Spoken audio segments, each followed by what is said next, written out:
Iman Kamil, bernama penuh Wan Amirul Iman bin Wan Kamil. Iman Kamil yang juga dikenali sebagai Yes Iman ini merupakan seorang pempengaruh teknologi dan gaya hidup yang tersohor serta mendapat sokongan meluas. Dilahirkan pada 1 Mei 1996 di Terengganu, dia berumur 30 tahun pada tahun 2026. Dalam kalangan adik-beradiknya, dia merupakan anak bongsu yang mendapat pendidikan dalam jurusan Diploma Komunikasi dan Pengajian Media daripada UiTM Rembau Negeri Sembilan.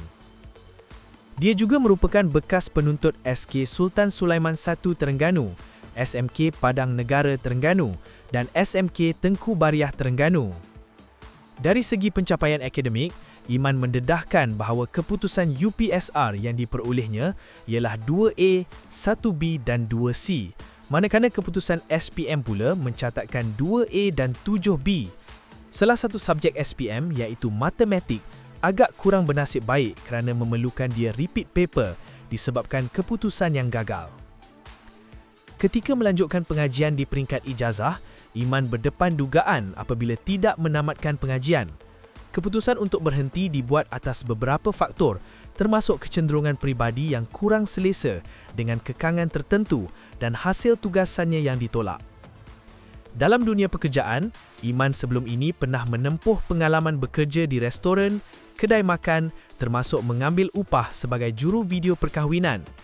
Dia mengakui bukanlah berasal daripada keluarga yang berada dan faktor tersebut memudahkan dia memperoleh kelulusan pinjaman ketika zaman pengajian disebabkan datang daripada keluarga yang berisi pendapatan rendah.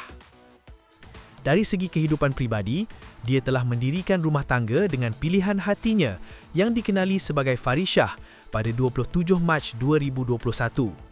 Sebelum dikenali ramai di platform YouTube, Iman seorang yang aktif dalam aktiviti parkour, iaitu sejenis sukan ekstrim yang melibatkan pergerakan lincah, melepasi halangan dan melompat dari satu tempat ke tempat lain. Minat tersebut pernah mencetuskan perhatian umum pada tahun 2017 apabila tular sebuah video yang memaparkan dia bersama rakan memanjat dan bergayut di sebuah menara komunikasi di Kuala Terengganu. Susulan itu, Iman tampil memohon maaf di media sosial atas tindakan yang dianggap berbahaya. Seiring dengan masa, Iman seterusnya mula mencipta nama dan meraih populariti besar di media sosial.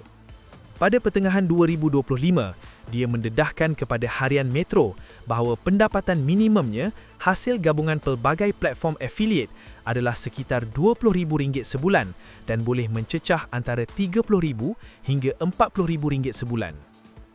Namun begitu, di sebalik kejayaan itu, dia turut berdepan ujian apabila pada awal tahun 2025, dia berkongsi bahawa dirinya mengalami masalah penglihatan yang berpunca daripada tekanan dan stres.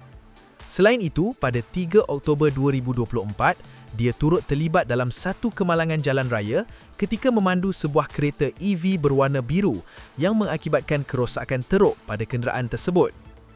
Sisi lain, pemuda terkenal ini dilihat gemar menjalani aktiviti pengembaraan berdasarkan perkongsian di halaman Instagram miliknya yang menunjukkan dia telah melancong ke beberapa buah negara.